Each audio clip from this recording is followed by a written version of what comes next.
Hello my dear friends, hi, welcome back to Roshi study. I hope आप सब लोग खैरियत से होंगे। नाउ इस लेक्चर में हम डिस्कस करने वाले हैं about the conservatism after 1815 in Europe.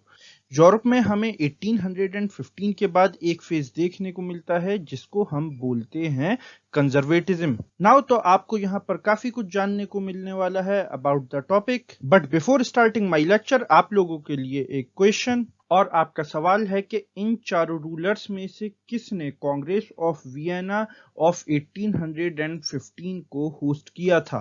Comment section आपका है, इसका राइट आंसर वहां पर लिखें और इसके साथ ही शेयर करें अपनी कीमती ओपिनियन अबाउट दिस लेक्चर, ताकि इन फ्यूचर मैं अपने लेक्चर्स को और बेटर कर सकूं और इंफॉर्मेटिव बना सकूं आप लोगों के लिए।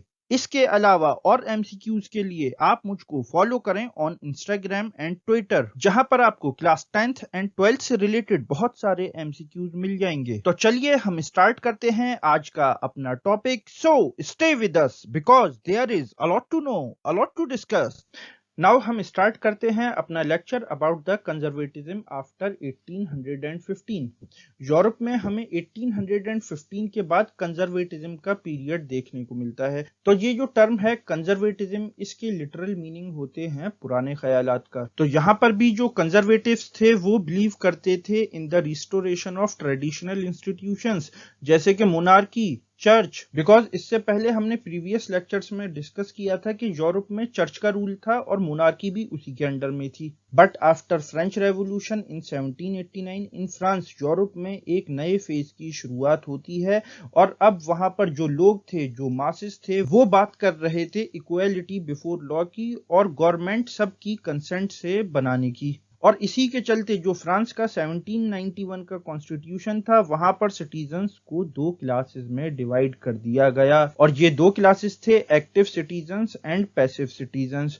और एक्टिव सिटीजन्स को यहाँ पर वोटिंग राइट भी हासिल था, बट जो पैसिव सिटीजन्स थे, जिसमें की सारी फीमेल्स थी या कुछ certain sections of the society, उनको यहाँ पर वोटिंग राइट नहीं दिया गया था।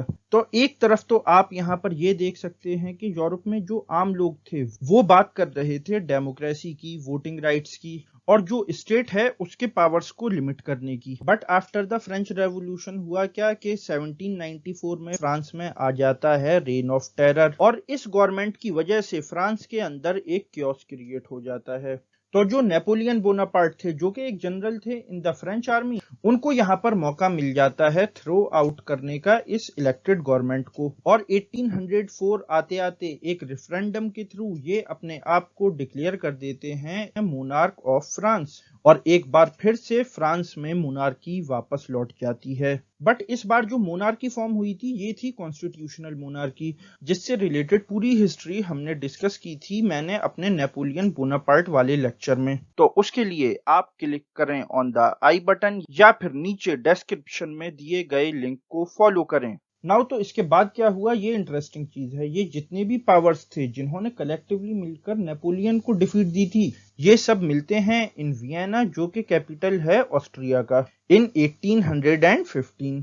तो ये जो पावर्स थे जिन्होंने नेपोलियन को मिलकर कलेक्टिवली डिफीट दी थी, इनका यहाँ पर ऑब्जेक्टिव क्या था। ये बेसिकली चाह रहे थे जो फ्रेंच रेवोल्यूशन की वजह से कुछ बेसिक चेंजेस यूरोपियन सोसाइटी में आ रहे थे, उसको अंडू करना, उसको खत्म करना। जैसे कि लोग अब यहाँ पर बात कर रहे थे कि सबकी कंसेंट से गवर्नमेंट को फॉर्म करना चाहिए, यानी कि डेमोक्रेसी की, या फिर इक्वालिटी बिफोर लॉ। तो देखिए, एक बात आप ये समझ लिए कि जो रूलिंग क्लास होता है वो ये कभी नहीं चाहता कि आम लोगों के हाथ में ज्यादा पावर आए और वो गवर्नमेंट को ज्यादा क्वेश्चन कर सकें। तो यूरोप में भी जो रूलिंग क्लास था वो यही चाह रहा था कि जैसे यूरोप में फ्रेंच रेवोल्यूशन के आने से पहले चर्च का और मोनार्क्स का जो रूल था वो अब दोबारा फिर से इस्टेब्लिश हो जाए।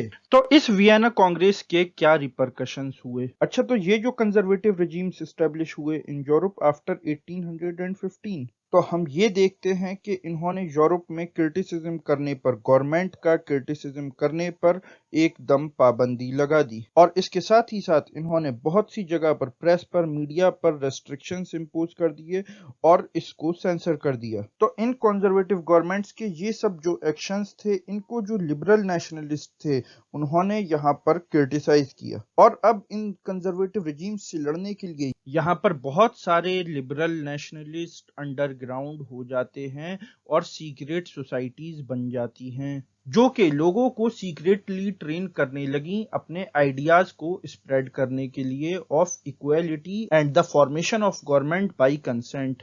और यहाँ पर ये जो सीक्रेट सोसाइटीज थी इनके मेंबर्स लिबर्टी और फ्रीडम के लिए अब फाइट करने लगे जिनको के बोला जाता है रेवोल्यूशनरीज। और नाउ अब इन रेवोल्यूशनरीज को यहाँ पर ये लगा कि जो क्रिएशन ऑफ नेशन स्टेट है वो अब बहुत ज्यादा जरूरी हो गया है बिकॉज जो एक नेशन होता है वहां पर सब लोग इक्वली ट्रीट किए जाते हैं। बट अगर एक स्टेट में मोनार्की है तो वहां पर जो मोनार्क या फिर गवर्नमेंट के लोग हैं वहां पर उनको बहुत सारे टाइप्स के प्रिविलेजेस मिले हुए होते हैं। तो इसी चीज को ध्यान में रखते हुए रेवोल्यूशनरीज ने अब नेशन और स्टेट के क्रिएशन के लिए कोशिशें शुरू कर दी। और जो गुस्सीपी मैजनी थे ये भी इसी तरह की एक सीक्रेट सोसाइटी के मेंबर थे। गुस्सीपी मैजनी के बारे में हम आगे जाकर डिस्कस करेंगे जब हम पढ़ेंगे unification of Italy and unification of Germany. तो ये था whole topic about the conservatism after 1815।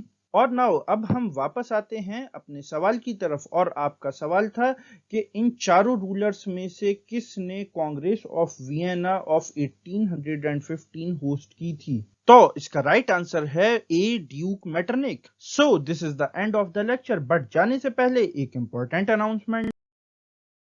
अब आप सीबीएसई 11th इंजीनियरिंग आर्ट्स और ग्रेजुएशन के एग्जाम्स और एंट्रेंस टेस्ट की प्रिपरेशन घर बैठे और बेटर वे में कर सकते हैं with our free study material.